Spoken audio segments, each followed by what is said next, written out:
Good morning and welcome to the first session of the Social Security Academy for Interns. Social Security, how does it work? My name is Bethany Boland. I'm a NASI intern currently working at the U.S. Government Accountability Office. I'd like to briefly introduce our distinguished panel members. Joni Lavery is a social science research analyst with the Social Security Administration's Office of Retirement Policy. Scott Szymendera is a social science analyst at the Congressional Research Service, where he provides research and analysis on issues related to the Social Security disability programs. And Kathy Ruffing is a senior policy analyst at the Center on Budget and Policy Priorities, specializing in federal budget issues. Their full bios can be found in your conference folders. Following the presentations, we will have time for the audience to ask questions of the panel. With that, I turn the podium over to Ms. Lavery.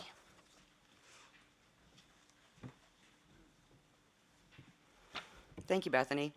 So can you all see my forehead? We're good to go. So our task today is to provide you with enough information about Social Security so you can fix the program right after lunch. You'll be giving a list of proposed changes to Social Security, and we'll provide you with the background information to help. My presentation is going to focus primarily on retirement benefits and the elements of the program most often targeted for reform, like changing the benefit formula. At the end, I'll give you just a very brief information on Social Security financing.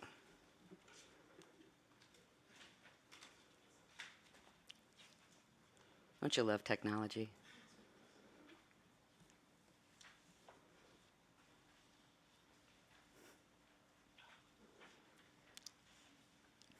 Here we go. So who pays for Social Security? Almost every U.S. worker pays for Social Security, with the primary exception being state and local government workers who are covered by their own alternative state pension plans.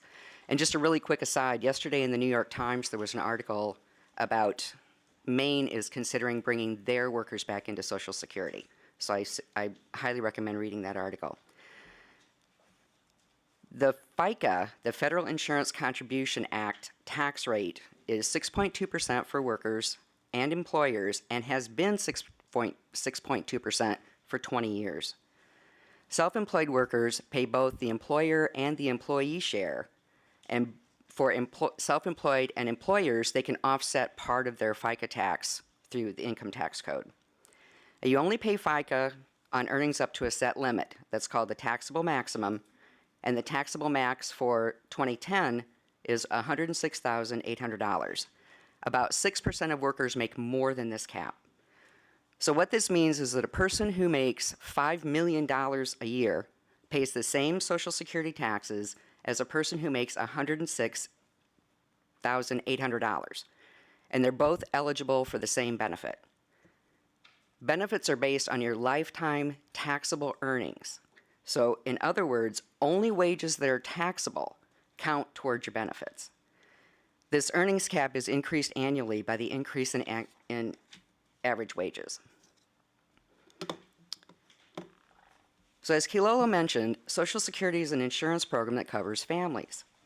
When people think about Social Security, they normally think about retirement benefits, and 64% of beneficiaries are retired workers, but Social Security also pays benefits to disabled workers and their families, and to surviving spouses and children of deceased workers. This slide breaks out the number of beneficiaries by category as of December 2009, and it highlights how many children receive benefits through Social Security. Now, I'm going to focus on retirement benefits because Scott's going to talk about disability benefits. Social Security benefits were intended to replace part of a worker's income. In the case of retirement benefits, Social Security was intended to be a supplement to personal savings and employer pensions. You can see from this chart that the average retirement benefit was $1,152 a month, or just under $14,000 a year. By comparison, working full-time with no vacations at the federal minimum wage would gross a worker slightly over $15,000. Social Security is a big share of income for more than half of all beneficiaries, and as age increases, so does reliance on Social Security. By the time retirees are 80, 75% rely on Social Security for half or more of their income, with almost 30% living only on their Social Security benefits. Now, these numbers were compiled by the Social Security Administration from 2008 data, so we don't know the impact yet of the economic downturn and the financial crisis. Higher earners receive larger benefits, but lower earners receive a greater portion of their previous earnings and benefits. So a low earner, and that would be someone who makes 45% of the average wage, receives benefits that replace about 57% of their previous earnings. A high earner, and that would be somebody who makes about 60% more than average wage, receives benefits that replace about 35% of previous earnings. Under current law, these replacement rates are going to decline over time.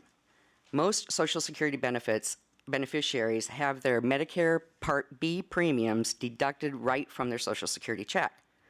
Now, Social Security benefits go up annually by inflation. Medicare premiums go up annually by the rate of medical inflation. And medical inflation is typically higher than regular inflation, so the increase in those premiums can erode the value of the annual cost of living. Now, legislation does prevent net benefits from declining.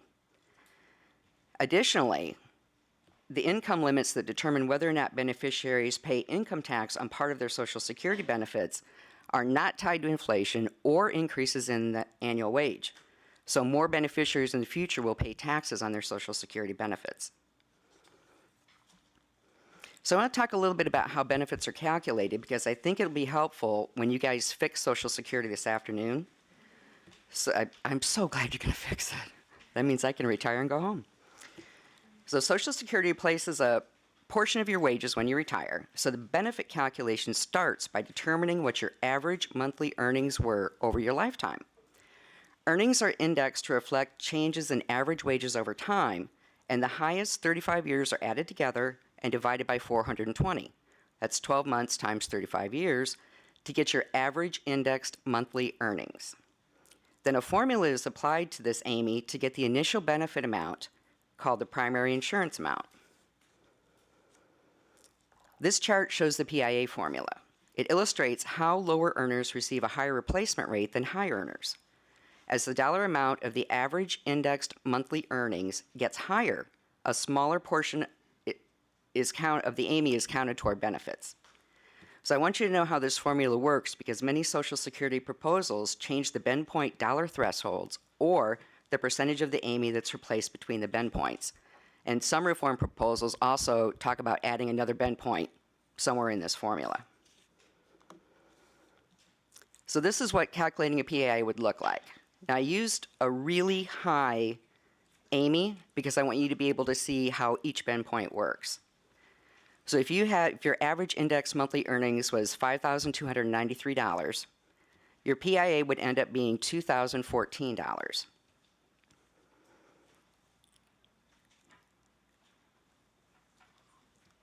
The PIA is your benefit if there are no other reductions, like for early retirement, retirement earnings test, things like that. Now, normally, after the initial year, benefits increase annually by the cost of living. Calculating benefits is a little more complicated than this, but for what you need to do today, this will get you through. So the age at which you retire has a big impact on your benefits. Up until the year 2000, the age a worker could receive full Social Security retirement benefits was 65. Beginning in 2000, however, the full retirement age began to gradually increase, while the earliest age workers can claim benefits remains at 62. Workers who retire before their full retirement age receive a permanent reduction in their benefits, and this reduction accounts for the fact that they're going to receive benefits over a longer period of time. You can see from this chart that maintaining the early retirement age at 62 while increasing the full retirement age results in an across-the-board benefit reduction. When the full retirement age was 65, a worker who claimed benefits at 62 would see a 20% reduction in their benefit. When the full retirement age reaches 67, a worker retiring at age 62 will receive a 30% permanent reduction in their benefit. Generally, about half of all workers file for benefits at 62, and between 10 to 15% wait until their full retirement age. So on the other end of the spectrum, if you wait to retire past your full retirement age, your benefits can go up. If you delay claiming benefits, you can delay claiming benefits up until age 70. After that, it doesn't do you any good. But because the number of years between the full retirement age and age 70 is increasing, it was 5 years when the full retirement age was 65 and 3 years when the full retirement age gets up to 67, the value of these delayed retirement credits goes down over time. So for someone whose full retirement age is 66, if he or she delayed retirement until age 70, their benefits could go up by 32%. For someone whose full retirement age is 67, which is, I'm assuming, everybody in this room for the most part, the increase in benefits goes down to 24%. So early retirement and delayed retirement can change your PIA that affects your final benefit amount.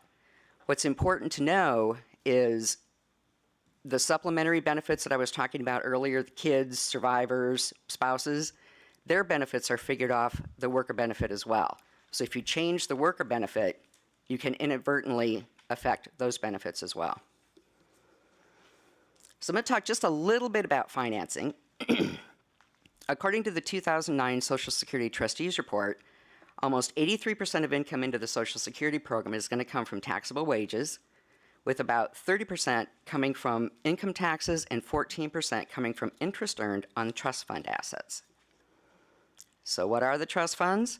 There's technically two separate trust funds. There's one for DI benefits and there's one for retiree and survivors benefits. But normally people talk about the trust funds as if there's just one. The trust fund is a way to keep track of the income that's earmarked for Social Security benefits. Since 1984, all workers have paid higher Social Security taxes that were needed to pay current benefits. Any taxes that are not needed to pay benefits and administrative costs in a given year are by law invested in interest-bearing U.S. Treasuries.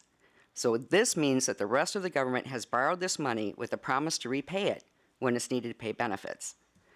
Assets in the trust funds are projected to peak in 2023 at $4.3 trillion.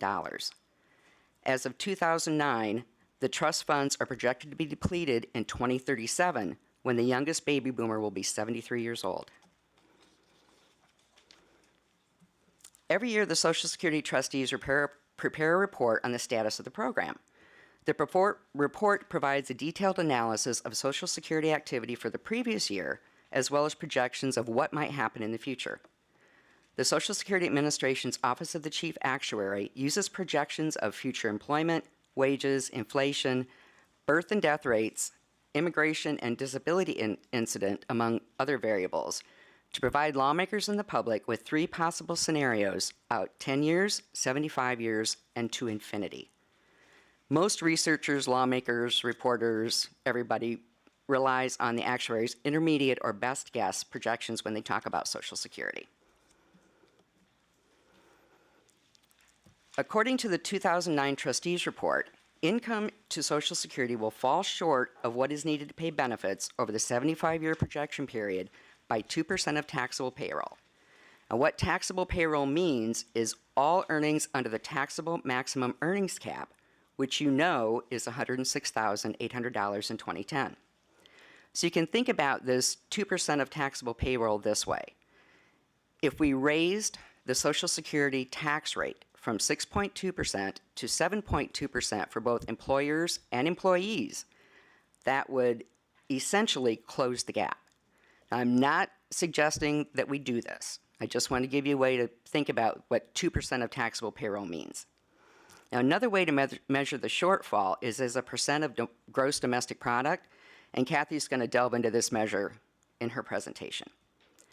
And as you can see, if nothing's done to address this shortfall, taxes coming into Social Security when the trust funds are depleted in 2037 would pay for about 76% of benefits due.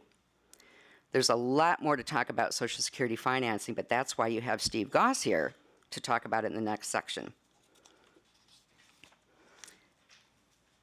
So that's what you're going to be asked to fix after lunch. I appreciate your attention, and I hope you find this information useful.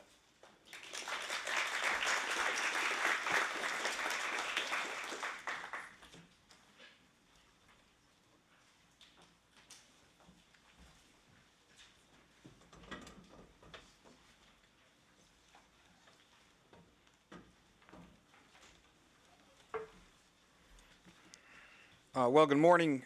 My name is Scott Szymendera. I'm with the Congressional Research Service.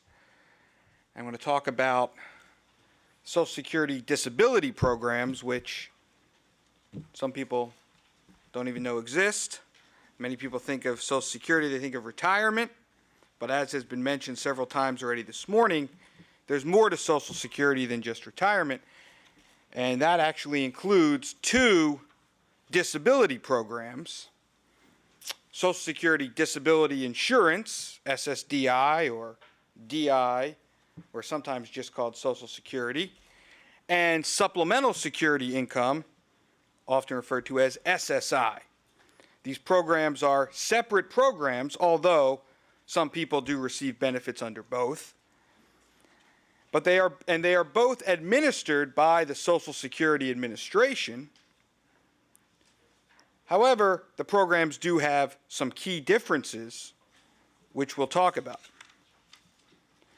So we have here sort of an overview of the 2 programs, which shows you their key features, but also their key differences.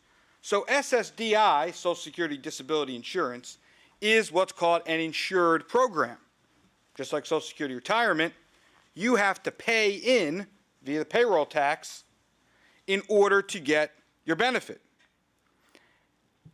SSI, on the other hand, is a means-tested program. You don't have to have paid in. In fact, there are SSI recipients who have never worked a day in their life. Perhaps they were disabled severely since birth, for example. Or perhaps they worked, but not in a job covered by Social Security, or perhaps they recently immigrated to the United States and thus don't have a work history covered by Social Security.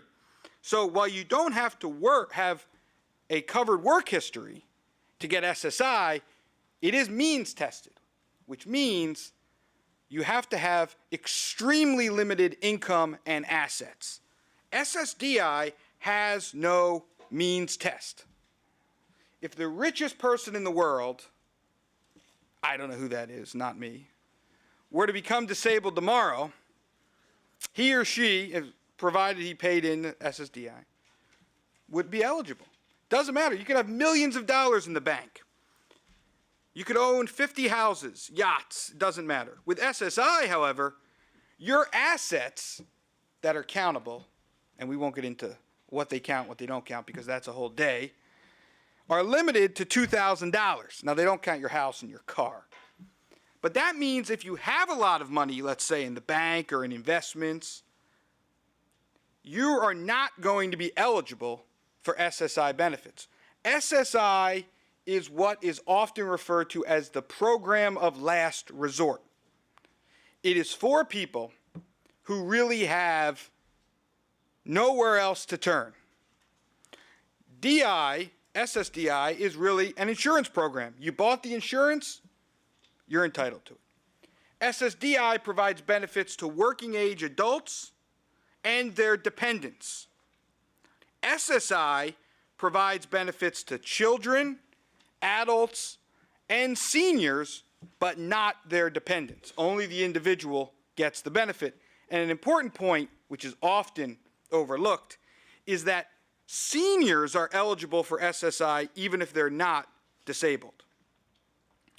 So if you find your way into above the age of 65, you don't have a sufficient work history to qualify for SSDI, you meet the means test, you can qualify for SSI even if you're not disabled. If once you receive SSDI, you are then eligible for Medicare after a 2-year waiting period. We could spend a whole day on that too. But once you're eligible for SSI, you're generally eligible for Medicaid. Although, as many of you know, Medicaid rules are technically set by the states, but just about everybody on SSI is eligible for Medicaid. And then SSDI benefits and administrative costs are paid out of the DI trust fund. Joni talked about 2 trust funds. Well, the DI trust fund pays the SSDI benefits. SSI benefits and administrative costs are paid out of general revenue, the general pot of money that the U.S. government has to pay for things like war, SSI, you name it. Real money, you might say. So, real quick, the DI Trust Fund, Joni talked about the 6.2%, which is the payroll tax that you pay and your employer pays. Of that, 5.3% goes into the Retirement and Survivors Trust Fund. 0.9% goes into the DI Trust Fund. And an important point, which I think will be discussed in more detail in future presentations today, is that the two trust funds are separate. They cannot borrow money from one another. They cannot commingle money or things like that. One other important point. The SSI general revenue is what is called mandatory spending. That means if the number of SSI recipients were to double tomorrow, the United States government would have to pay all of them SSI benefits. Congress cannot simply say, we're not spending this much money on SSI this year.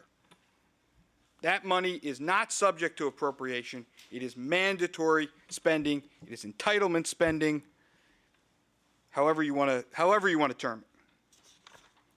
So, how do you qualify for disability benefits? What does it mean to be disabled? Can you get benefits for inability? Well, the definition of disability used by the two programs, the basic definition is the same. And that is, and there's two components. You have to have an impairment that causes an inability to work. The impairment, medically determinable physical or mental impairment. Doesn't have to be physical. It can be mental. In fact, that's the fastest growing category of disabilities. The impairment has to be expected to last 1 year or result in your death. Although one could say we're all terminal, in this case the impairment has to be likely to cause your death. That means SSDI and SSI are not short-term disability programs. They are not sickness programs. If you get sick and have to miss 2 weeks of work, this program is not for you. In fact, for SSDI, there's a 5-month waiting period after the onset of your disability to ensure that you don't use it as a short-term disability program. That impairment then must cause an inability to work at what's called substantial gainful activity, or SGA. SGA is a level set in the law. It's adjusted each year. Current SGA level, if you're not blind, is $1,000 a month. If you're blind, it's $1,640 a month. So inability to work at the SGA level in either your previous job or any other job that exists in significant numbers in the national economy, taking into account your education, age, experience, and other factors. So, let's break that down for a second. In order to get these benefits, you have to have a condition so severe that there is no job in the national economy that you can do. That's what it basically means. That is a strict definition of disability. And that is a definition of disability that is very different from the definition used commonly among people, and very different from the definition used by other government programs. The Congressional Research Service, for example, we get calls all the time from members of Congress who say, I have a young man who lives in my district. He went to Iraq or Afghanistan, served his country, was injured, applied for disability benefits from the Department of Veterans Affairs and was approved, applied for disability benefits under SSDI and was denied. Why does the Social Security Administration hate America? Well, they don't. Joni, maybe. comment, but they don't. It's a different definition of disability. The programs are separate. It is a different definition. Now, some people do get both, but not everyone. Same thing with workers' compensation benefits have different definitions of disability. The Americans with Disabilities Act, celebrating the anniversary this week, there are many people who can file a claim under the Americans with Disabilities Act who are not even close to qualifying for SSDI or SSI. So that definition of disability is key. It's also something that's very, very misunderstood. So you can only file for inability if your inability is caused by your impairment. What type of impairments tend to get people on the rolls? Well, you can see here this chart. You know, the key, there's sort of two key points. One is among workers, you're still seeing musculoskeletal conditions, back injuries, leg injuries, as the key to get people on. But with SSI, mental disorders are big. Someone asked me why SSI children have so few circulatory system disorders. So there's not a lot of kids with like hypertension, you know, maybe some interns this summer, but in general. One key about mental disorders, though, is mental disorders are difficult to diagnose. They often can be episodic, which means they present challenges. Oftentimes, if somebody is paralyzed, X-rays, MRI presented, it's pretty clear. But if someone has a severe case of depression, so severe that they can't work, that may not be as evident from a simple medical screening.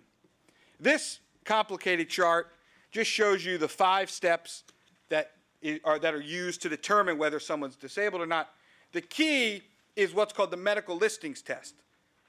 To speed up the process, although the process is still pretty slow, Social Security publishes a book called the Blue Book. And in the Blue Book, which is available online, there are medical listings. These are conditions deemed so severe that if you have one of these conditions, you essentially are considered to be disabled as long as you're not working. The Blue Book is often misunderstood because people look up the Blue Book and they think those are the only conditions that can get you on the rolls. It's not true. These are simply conditions that if you have one, you essentially skip ahead in the process. There is no, you know, I get calls all the time from Congressional staff. Can a person get on with this disease? Yes. Any medically determinable physical or mental impairment. This is the most confusing chart, and it should be noted was made by SSA, this chart.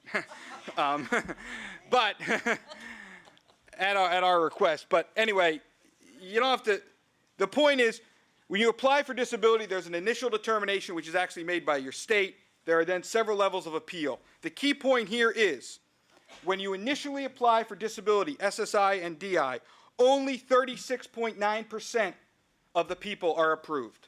The majority, 63%, are turned down when they apply. They all call their congressman and complain. Their congressmen call me. I get paid a decent salary to deal with it, so it's not that bad. But that's the reality. And to make it even more interesting, among those people who appeal, 63.6% win their appeal. And that really throws members of Congress, and even former President Bush brought this up to the former Social Security Commissioner, saying this doesn't make any sense. If these people eventually win their case, why don't they win at the beginning? Well, there's a lot of reasons for that. And, you know, again, it's sort of too complicated to get into. Real quick, benefit formulas. The SSDI benefit formula is basically the same as for retirement. SSI is a federal benefit rate, state supplement minus countable income. You can see here the program data you can look at. And then finally, I want to talk about real quick some of the issues facing the programs. They're all linked. Solvency and budget, a lot of talk about the trust funds. The DI trust fund is in worse shape than the retirement trust fund. And the SSI money comes out of the general revenue, which is, you know, there's a deficit.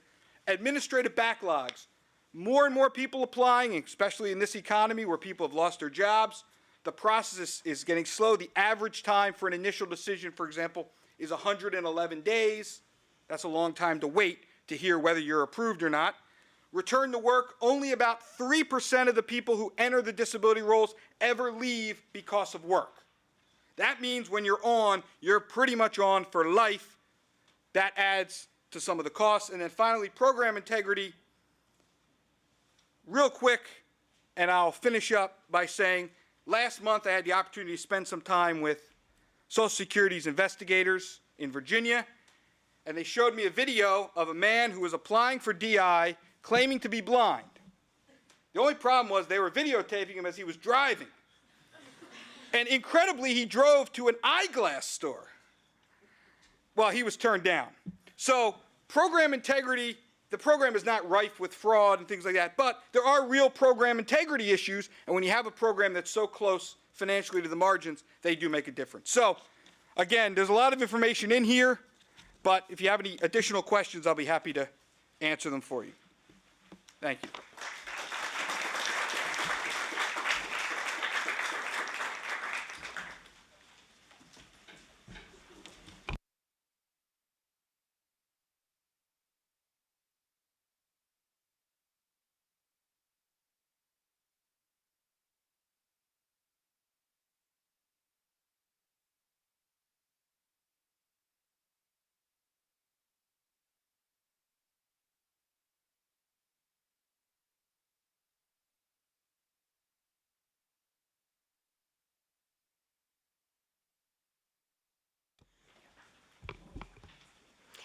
Good morning. I hope everybody can at least see above my eyebrows.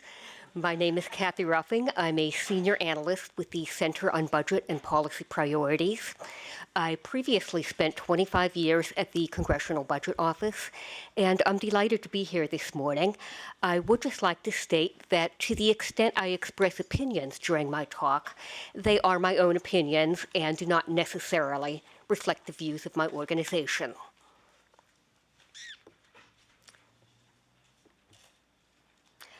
I gather that as part of the preparations for this conference, you already had to fill out a quiz about your general knowledge of Social Security. I am going to test your expert knowledge of Social Security. I see a cluster of actuaries to my left, and they are barred from answering these questions. The answers are at the end. Very briefly, Derek Joyner estimated that the average age of someone attending the academy is 21 years old, which meant you were born around 1989. What were the most popular names for babies in your birth cohort? Answers later. Second question, how old do you have to be to qualify as the spouse of a retired worker? A hint is that the retired worker himself or herself has to be at least 62 years old. Third trivia question. How many pages are in the Social Security Act?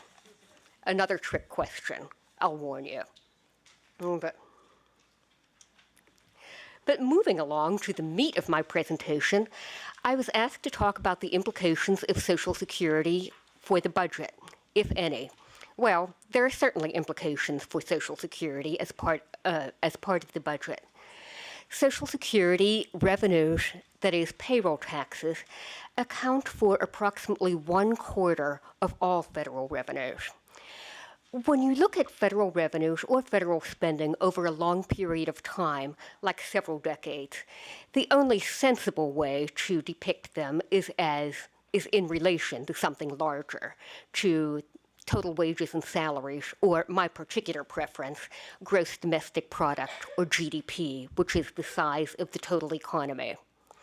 Since the early 1980s, Social Security taxes have been about 4.5% to 5% of GDP. They are now about 5%. They make up approximately 1/4 of total revenues. Total revenues, you will see, have fluctuated somewhat more than payroll taxes. That is because other sources of revenues, notably individual income taxes and corporate income taxes, are somewhat more sensitive to the business cycle than payroll taxes are. Also, those other sources of taxes have been the subject of much more concerted legislative activity than has Social Security. You can see that there were several tax increases in the 1980s and the 1990s, culminating to the tax increases and spending cuts that led to 4 years of budget surplus in the second administration of President Clinton. Then, of course, we cut taxes early in the Bush years, and we cut taxes temporarily as part of last year's stimulus bill. Those had profound effects on overall revenues, but Social Security taxes have been pretty stable ever since the landmark 1983 amendments. Social Security is also an important part of federal spending. They currently account for about 1/5 of federal outlays, and that too has been fairly stable for the last several decades. Again, other spending has fluctuated more. You see, for example, that there was a drawdown in defense spending during the 1990s as we enjoyed a so-called peace dividend after the end of the Cold War. Defense spending and Homeland Security spending took off again after the September 11th attacks.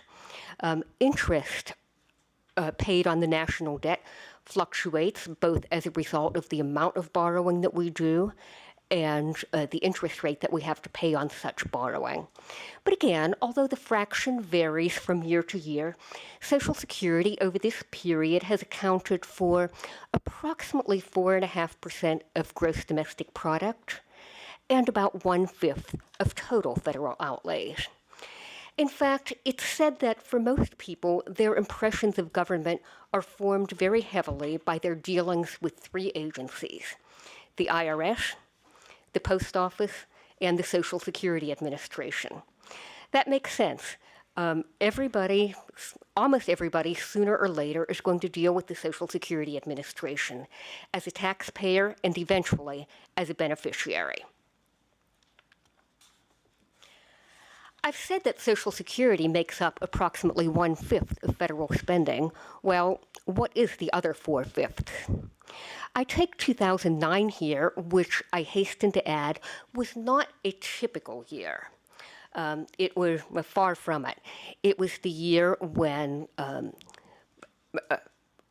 we had to enact financial rescues to deal with the collapse of Fannie Mae and Freddie Mac. We had to shore up the financial system with the TARP program. It was a year of the deepest economic downturn since the Great Depression, and that drove up spending for programs such as unemployment insurance and food stamps. But, nevertheless, let's take a look at 2009 and see how Social Security stacks up against other spending programs. As I state here, Social Security is the biggest domestic program in the budget. I didn't need to qualify that. It is the biggest program in the budget. It is slightly bigger than the total defense budget. It is about as big as Medicare and Medicaid combined. It is much bigger than what we call the domestic discretionary budget. That is the appropriated programs, such as for space exploration, environmental protection, highways, airports, research at the National Institutes of Health, the administration of justice and the courts, and so forth. And it's bigger than what we call other mandatory spending. That is the cluster of programs such as food stamps, unemployment insurance, SSI, which Scott discussed, the Earned Income Tax Credit, farm price support, and so forth. Okay. Viewed alone, Social Security is running a surplus. It has done so every year since the 1983 amendments, and it is projected to continue to do so through the next decade, which is the subject of this particular chart. This table shows you the components of the Social Security inflows and outflows. We take in the bulk of our money through payroll taxes and, as Joni also mentioned, income taxes on beneficiaries. Both tax revenue and expenditures, that is, benefits and administrative costs currently equal approximately $700 billion a year. That over the course of the next decade, they will grow to more than $1 trillion a year each. In fact, when I was at the Congressional Budget Office, one of our computer programmers came around to ask me what year I thought Social Security was going to spend more than $1 trillion, because that affected how he was going to format the column width in his reports. This was several years ago, and I think I correctly predicted 2018. So I left that legacy. But in addition, the trust funds get interest earnings on their investments in Treasury securities. As I mentioned, the program has run a surplus in every year since the 1983 amendments.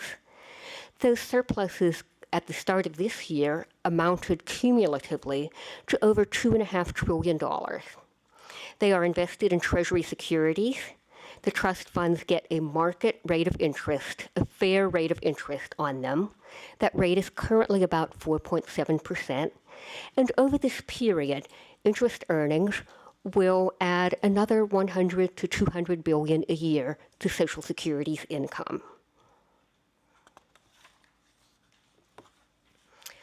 My particular topic was Social Security in the budget, and therefore I should point out that various special budgetary rules apply to Social Security. First of all, the program is off budget. What does that mean exactly? Well, all it really does by itself is affect the presentation of the budget. It means that the key actors, OMB, the Office of Management and Budget, CBO, the Congressional Budget, and the budget committees have to display Social Security separately from the rest of the budget. By itself, that doesn't matter that much. However, there are several special procedures that apply to Social Security. First of all, it is not a part of the usual pay-as-you-go or pay-go scorecard that limits the ability of lawmakers to make trade-offs between Social Security and other programs and revenues. Social Security is carved out and segregated in this process. Secondly, Social Security cannot be a part of a budget reconciliation bill. A budget reconciliation bill is an omnibus bill that addresses many types of spending and revenues. It's particularly important because it has a fast track in the Senate. It is limited to 20 hours of debate and can't be filibustered. But Social Security cannot be part of such a bill. And finally, Social Security has its own special rules in both the House and the Senate. I will oversimplify here. I'll be glad to provide details if asked. But basically, those rules bar legislators from worsening the solvency of the program to any material degree. Those rules can't, and no rules can, force legislators to improve the solvency of the program, because rules cannot substitute for political will. Turning to the total budget, as I mentioned, we ran a record deficit of $1.4 trillion in 2009. That was the biggest deficit ever in dollar terms, and as a percentage of GDP, the largest since World War II.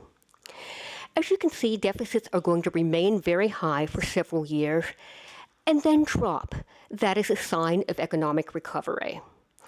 You should not worry about the deficits in these next few years. They are unavoidable and appropriate at the time of a deep economic downturn like the one we're experiencing now. And they will shrink with economic recovery. However, they will begin picking up again around the middle of the decade. Now that is a permanent change. That is a fundamental change in our fiscal outlook.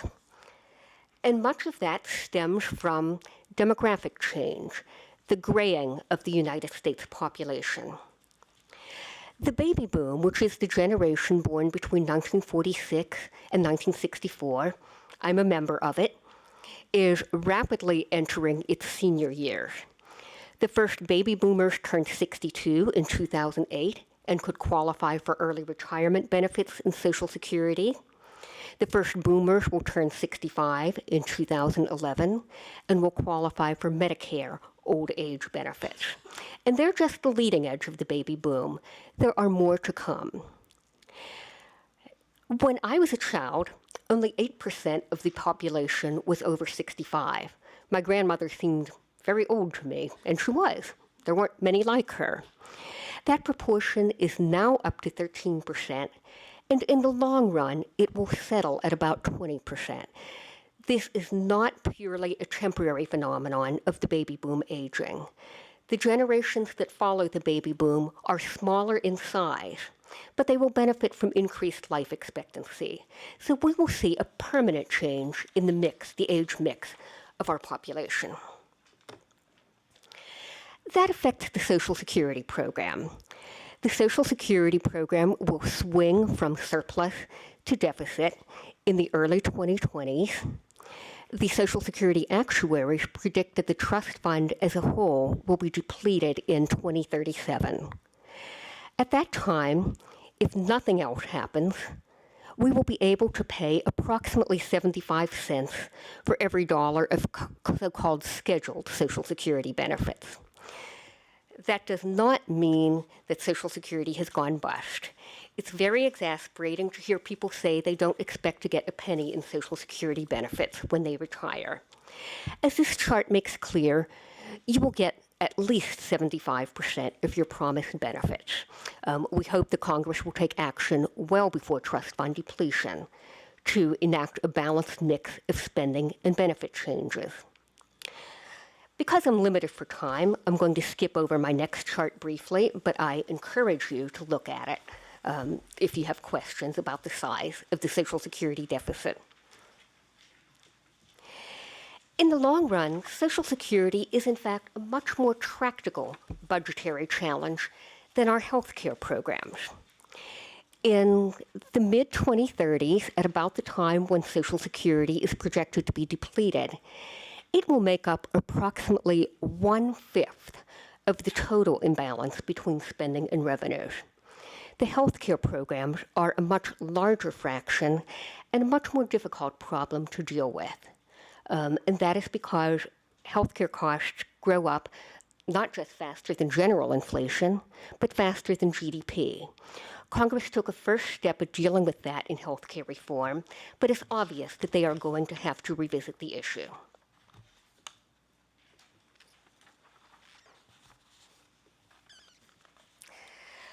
There are many ways to fix Social Security. You're going to develop your own fix-it solution this afternoon. So I'll pass over some of those methods and focus on why we need to fix Social Security. First of all, we know the size of the problem, and the actuaries' projections show a very slim possibility, less than 2.5%, that the problem is just going to cure itself through a series of lucky breaks. We know the possible solutions. We know that more solutions are feasible if we act soon. I'm a baby boomer. I'm going to retire in about 10 years, and by 2037, when the trust fund is depleted, there's about a 50% chance that I'll be dead. If you want me to be part of the solution, you should act soon. And there are millions, tens of millions of baby boomers like me who can be part of the solution. Most importantly, we need to give people a basis for planning their life with confidence. They have to be able to make their plans to work, to save, and to retire with confidence in the shape of the Social Security program. And finally, we would improve public confidence in the program.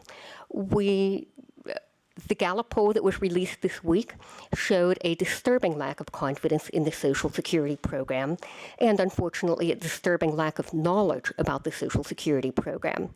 We hope that we can restore the program to solvency so that people of your generation and future generations can have confidence in the future.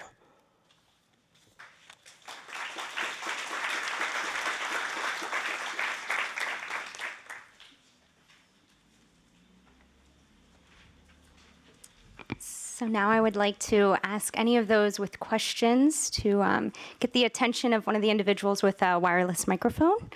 And And please, when you ask a question, identify yourself and your organization and try to keep it brief so that we can have as many questions as possible.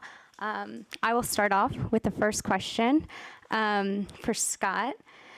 I was wondering, given the definition of SSDI and SSI, why would children receive benefits for disability when it's conditional on the ability to work? Well, that's actually a very good question, and I didn't get into all the detail. You're right, you cannot evaluate a 5-year-old's ability to work. Although, I should state this because it's on video, and I'll certainly send this to my parents. Their grandson, my nephew, just started to crawl, so he's practically working. But for children under 18, there's actually a different standard based on overall level of functional impairment. So they do not, and that has actually been a controversy. It ended up in the federal courts, but they do not evaluate children based on their ability to work. They evaluate children based on level of functional impairment.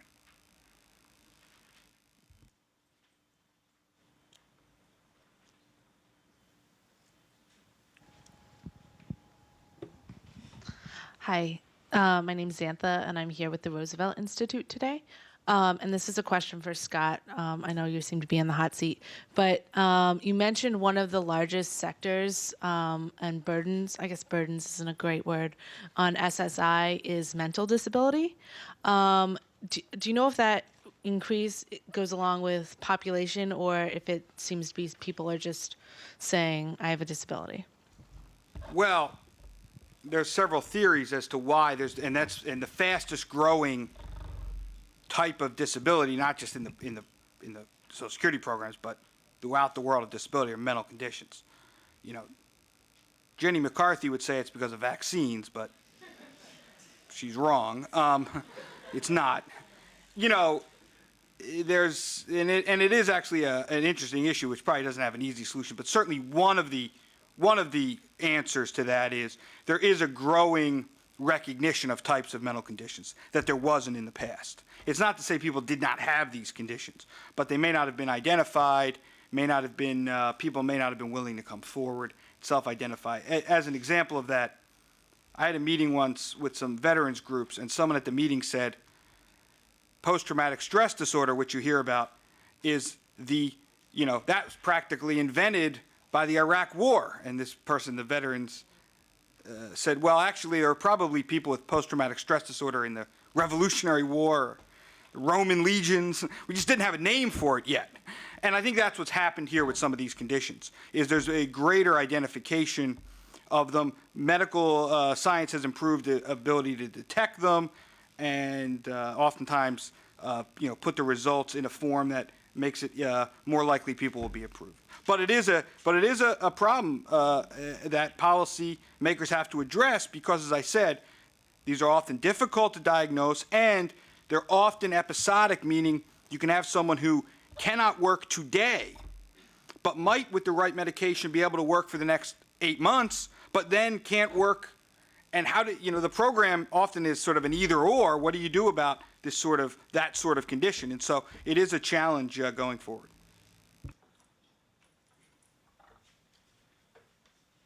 Hi, my name is Barrett Allen. I'm from the Alliance for Retired Americans. I have a question for Kathy. On your slide for proposals to fix Social Security, you have raising the retirement age on there.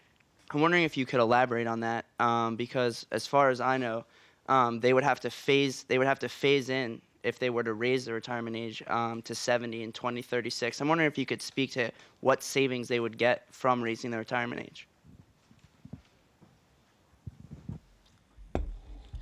I'm sorry that I don't have that information at my fingertips. It should be available in your packet, and certainly the actuaries would have that information. It depends on the ultimate level of the retirement age. As Joni mentioned, for most people of your generation, the full retirement age is 67. That will not be fully phased in until 2022. So proposals to raise it beyond that would have the bulk of their savings in the out years, well, certainly the years beyond the next decade. Not having that information available, I'll defer to the actuaries. I might add that your suggestion of phasing it in is the only sensible way to do it, because it is important to give people a basis for planning their work and their savings.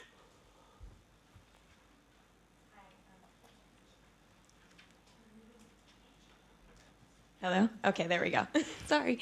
I'm Julie Magin-Calden. I'm here from Capitol Hill Village. And I had a question for Joni, actually. You mentioned, kind of as a side note, the recent discussion in Maine about moving state and local employees to the larger Social Security system as opposed to the pensions and the separate program that they're currently using. Can you talk a little bit about the effect that you see that having on the Social Security system if that becomes a trend among states in the coming years?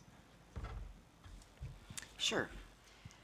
If you look in the report that you have in your folder, it will tell you exactly how much bringing all state and local workers into the system right now would actually save for Social Security. When people first start coming in, new people, they start paying taxes right away, but eventually they're going to qualify for benefits as well. So it's kind of a trade-off, and I think, I shouldn't even say it without looking at the report, but it doesn't do a whole lot for the overall solvency. As far as the workers are concerned, however, the article that I referenced made one very, very important point, and that is that Social Security is portable. What that means is if you're lucky enough to have a pension from your current employer, if you leave that employer, you can cash out what you have saved in, paying a penalty, of course. And that's what most people do. So they end up at the end of their working career with not very much in savings. You can't do that with Social Security. You don't get it. The only way you get it early is, like Scott talked about, if you're disabled and you qualify for disability benefits, but you can't go to the government and say, oh, gosh, I want to buy a new house. I want to borrow my Social Security. It's just there, and it will be there for you when you retire. So from a worker perspective, it might be a big advantage for them. But as far as what it does for Social Security solvency, it's not huge, but there is definitely an impact. One other interesting point about that is oftentimes workers who are not covered by Social Security but who are working do not have a comparable disability insurance plan. And thus, they may not, you can purchase long-term disability insurance on the open market, for example, but if they don't do that and they become disabled, they may have nothing to fall back on except SSI, which means they burn through their assets to get down to the SSI level. And that then puts a burden on the SSI program, and it also puts people in the SSI program who really, in many ways, the SSI program was not designed for, but because they don't have any other option. So that is something as well that those workers have to consider. And I tell friends of mine who are in that position, you really need to put money aside each paycheck and buy a long-term disability plan because you don't have one. We all, those who work at Social Security, have one. We can also buy one to supplement it, but you have nothing. So it is something to think about. Hi, my name's Nick. I'm from the National Multiple Sclerosis Society. And I think, Scott, you just touched on the question I was going to ask. But as far as the asset limits for SSI insurance and the asset tests that go along with it, does it not discourage those who make just over the asset limit to not save or not work in order to receive those benefits? And how do we go about fixing that? Well, you're absolutely right. There are barriers to work built into both the SSDI program and the SSI program. And there are many, many SSI recipients who I have met, many who've testified before Congress, who will say, I want to work, I can work. There's a job for me. I'm not taking it. Because if I take the job, in 2 or 3 months, I'm going to be over the asset limit, which means I'm out of the SSI program. And I don't worry about the SSI benefit, which is reduced by income anyway. But what's going to happen to my Medicaid? What if they need a personal attendant at possibly thousands of dollars a month? What happens if the job they get doesn't offer very good health insurance, or doesn't offer health insurance at all, or offers health insurance that excludes them for pre-existing conditions or any other problems? So what happens is that asset limit, you're absolutely right, is a barrier to work because people are willing to forego the cash benefits.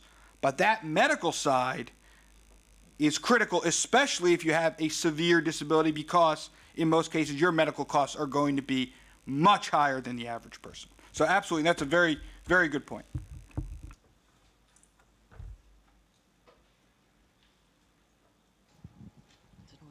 Hi, my name's Julie McIntyre, and I'm here from Social Security Administration. My question is, I guess, for all of you, but actually Joni had mentioned that not any of the taxes that were collected that weren't needed to pay out the beneficiaries were used to invest in the interest-bearing U.S. Treasuries. What are your thoughts and feelings on the fact that the government has borrowed all of that money and that there is no money? That money has the full faith and credit of the United States government. The Well, our government has deficit's borrowed already it from 13 Social trillion. Security, and it is going to pay it back fully. That's what will keep the trust fund going through 2037, even though it begins running deficits early in the 2020s. Even with our current deficit at 13 trillion? Pardon me? The current deficit is at $13 trillion, with the trust funds being a major part of that I deficit. think you're referring to the debt, not the deficit. No, the deficit- U.S. deficit. United The States deficit is 1.4 trillion last year. I'm sorry, I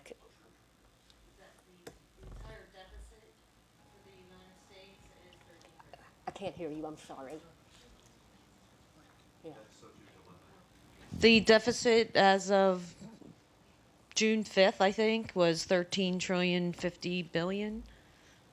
Both deficits. You're clearly referring to the debt and not the deficit. Yeah, the national debt. Yes. The national deficit, sorry. Yes, the debt issued to marketable securities such as bills, notes, and bonds issued to the public to raise cash are approximately $9 trillion. Trust fund holdings, including those of Social Security, are approximately $4 trillion. Other trust funds are also a part of that: Medicare, civil service retirement, military, highway, and airport, and so forth. I guess my question is that if the Social Security's trust funds are such a huge portion of the current deficit. Okay. Well, we're- let me just say, let me give you the answer.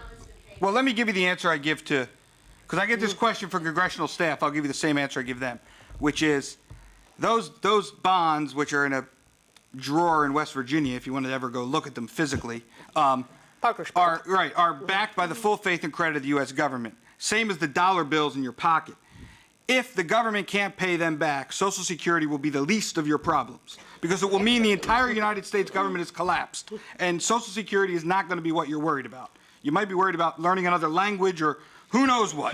So, and literally, that's it. That's what full faith and credit means, that the government has made the commitment to pay them back. So that's what I tell people is that, that's same as the paper money in your pocket. Okay, we have time for one more question. I suppose this is really for everyone on the panel. My question is, I guess, more specifically related to SSI. What is your reaction to some people's belief that Social Security should get out of the disability business? That if the protections offered by SSDI and SSI were housed under another program, we would be able to strengthen the retirement benefits for all Americans? Well, I think there's probably a lot of people at SSA that would like to get out of the SSI business, and there have been legitimate arguments that SSI is in a way more of a general welfare program. It could go under HHS, and I don't know. I think you're moving pieces around the board. I don't know how much you're really saving there.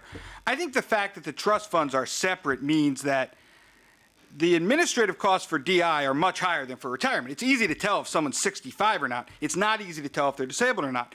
But because the two programs essentially are self-contained, And the trust funds are not borrowing off of each other and things like that. In essence, they are separate. The fact that all the administrators are in one agency, you know, I don't think that, I'm sure you could, you know, find some sort of savings or whatever. On the other hand, you could argue that, I've heard arguments, for example, that, you know, get rid of the railroad retirement system, which we could have a whole conference on, move that under Social Security and get rid of duplicate employees and things like that. So I think that's, I think that's relatively minor. As long as the trust funds are separate and distinct, then I think DI is not dragging down retirement. Okay, well, thank you for all your questions. Please join me in thanking the panel members.